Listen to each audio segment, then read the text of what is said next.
एक बहुत पुरानी कहावत है कि आज के पत्ते आज नहीं जलेंगे, यानी कि सूखने के बाद जलेंगे। मैं एम नफीस रशीद, आप देख रहे हैं भारत न्यूज़ 247।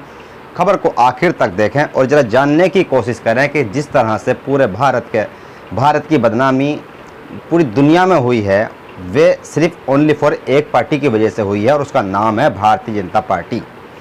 दोस्तों, आपको मैं थोड़ी सी जानकारी दे रहा हूँ, साथ में आपको ये एक अखबार की कटिंग दिखा रहा हूँ। इसमें पढ़ने में ये आ रहा है, भाजपा ने धार्मिक भावनाएं आहत करने वाले 28 नेताओं की पहचान की है।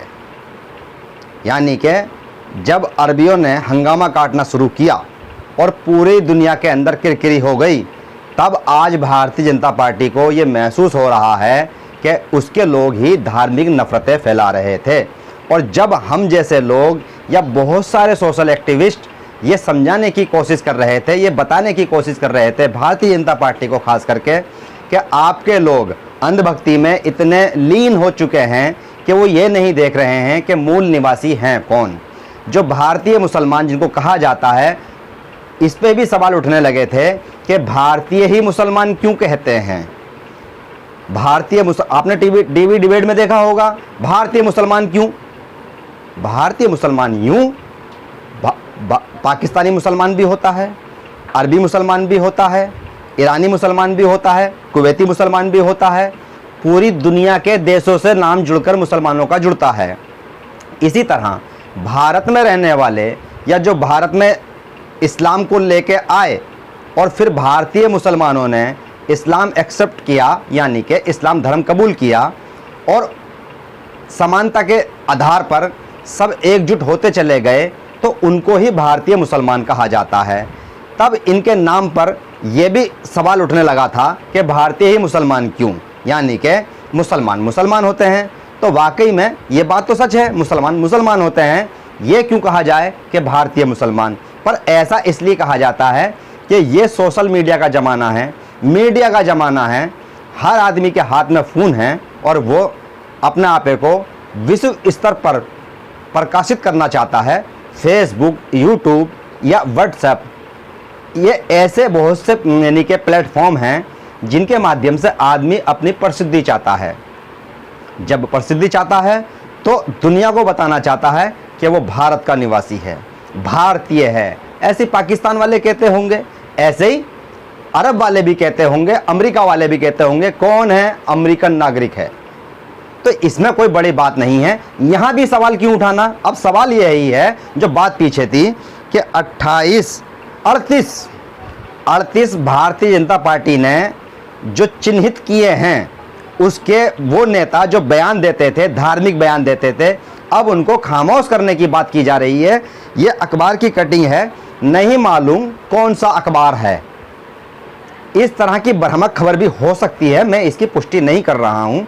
पर जिस तरह से व्हाट्सएप यूनिवर्सिटी को बीजेपी के लोगों ने चलाया, बीजेपी आईटी सेल ने चलाया, आज इसका खमियाजा उन्हीं को भुगतना पड़ रहा है कि उनके द्वारा, यानी कि पार्टी के अधिकारी घोषणा के बिना भी ऐसी खबरें, भ्रामक खबरें मार्केट में फैल रही हैं। क्योंकि शुरू तो यहीं से हुई थी। हमें बहुत सी बातें याद हैं, पर मैं उन बातों को नहीं दोहराना चाहता हूँ, क्योंकि जब बात समानता की होगी, बात मौलिक अधिकारों की होगी, तो किसी के हनन की भी होगी कि किसी का हनन नहीं करना चाहिए। मैं ऐसी खबरों का खंडन करता हूं, क्योंकि मेरे पास ऐसी कोई आधिकारिक जानकारी नहीं है कि भारतीय जनता पार्टी ने अपने 38 नेताओं को चिन्हित करके उन पर कोई कार्रवाई करने की सोची है या कोई कार्रवाई करने जा रही है। बस नुपुर शर्मा व नवीन जिंदल की तो बात है कि पार्टी ने इनको अभी बाहर निकाला है। एक की 6 साल की सदस्यता खत्म की है और एक को आजीवन निकाल दिया है, यानी कि पार्टी से निकाल के बाहर फेंक दिया है। अब थोड़ा सा फर्क यहाँ भी महसूस किया जा रहा है कि नवीन जिंदल को सोशल मीडिया पर रत्ती भर भी समर्थन नहीं मिल रहा है, पर नुपुर शर्मा को शायद हो सकता है, ना मालूम, भाई नेत्री हैं इसलिए समर्थन मिल रहा हो। ये भी एक भारतीय परंपरा हो सकती है, इसका भी सम्मान करना चाहिए कि हमारे भारत के अंदर महिलाओं को मान सम्मान व इज्जत की नज़रों से देखा जाता है। इसलिए हो सकता है कि बहुत से अंधभक्त अभी भी नुपुर शर्मा को गुनहगार नहीं मान रहे हैं, जबकि पार्टी का सिद्ध नेतृत्व जो है वो नुपुर शर्मा को गुनहगार मान रहा है और उसकी वजह से अपनी बेइज्जती महसूस कर रहा है इसलिए निकाला है। पर अंधभक्त हैं कि वो मानने को तैयार नहीं है कि नुपुर शर्मा से कोई गलती हुई है, इसलिए अंधभक्ति के तौर पर उसका समर्थन कर रहे हैं, जबकि वे खुद भी जानते हैं कि गलत कहाँ हुआ है। गलत ये हुआ है कि अरबी जाग गए, जगाने आए थे हिंदू और जाग गए अरबी, और अरबियों ने ट्रेड करना शुरू कर दिया कि भारतीय सामान, भारतीय वस्तु या भारतीय लोगों से घिन करने लगे हैं और ख़रीदारी उनके सामान की बंद कर दी गई है। ईरान, इराक, तेहरान, कई सारे मुल्क ऐसे हैं, सऊदी अरब भी जब आगे आकर आंखें दिखा रहे हैं और साफ बता रहा हूं इस बात को कि ये बड़ी शर्मिंदगी का मामला है, बड़ी बेइज्जती का मामला है कि एक पार्टी विशेष की वजह से पूरे भारत को बदनामी झेलनी पड़ रही है। यही बात मैंने कल भी कही थी कि भारत माफ़ी नहीं मांगे, भारत को माफ़ी नहीं मांगनी है। और अगर प्रधानमंत्री नरेंद्र मोदी ने माफ़ी मांग ली या कोई ट्वीट कर दिया तो ये देश की बदनामी होगी।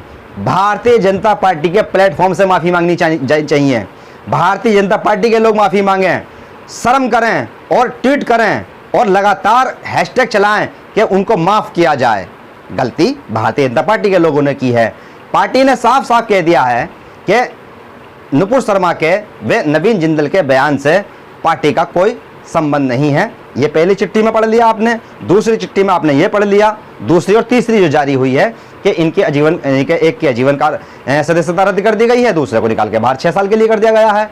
तो ये आपने पार्टी का तो ऐलान यानी कि पार्टी की चिट्ठी पढ़ ली है। पर अब बड़ा सवाल ये खड़ा होता है कि पार्टी जिस तरह से मीडिया के द्वारा व IT सेल के द्वारा एक प्रोपेगेंडा रचती रही है, हिंदू मुस्लिम और ज़बरदस्ती के झूठे महंगाई से हटाकर ध्यान धार्मिक उन्माद मचाना, और जब चिन्हित कर रही है पार्टी इस तरह के 38 लोगों को, तो ये हैशटैग क्यों नहीं चला सकती है कि अब भारतीय जनता पार्टी शर्मिंदा है, भारतीय जनता पार्टी माफ़ी मांग रही है, भारतीय जनता पार्टी देश को झुकने नहीं देगी, प्रधानमंत्री से माफ़ी मांगने नहीं देगी, देश माफ़ी नहीं मांगेगा, देश की आवाम यानी कि देश की जनता की कोई गलती नहीं है, पार्टी की गलती है। ये काम नैतिकता के आधार पर किया जा सकता है। तो दोस्तों, इस वीडियो को वहाँ तक पहुँचा दें आप जहाँ तक लगता हो कि भारत माफ़ी ना मांगे और उनको शर्म आ जाए जो वाकई में गलती करके बैठे हैं। और इस तरह की भ्रामक खबरों से मैं कहूँगा कि दूर रहें, और अगर ऐसा नहीं होता है तो ये भी वही दौर शुरू रहेगा जिससे कहा जा सकता है कि अभी धार्मिक उन्माद मचना बंद नहीं हुआ है। मैं एम नफीस रशीद, आप देख रहे थे भारत न्यूज़ 247।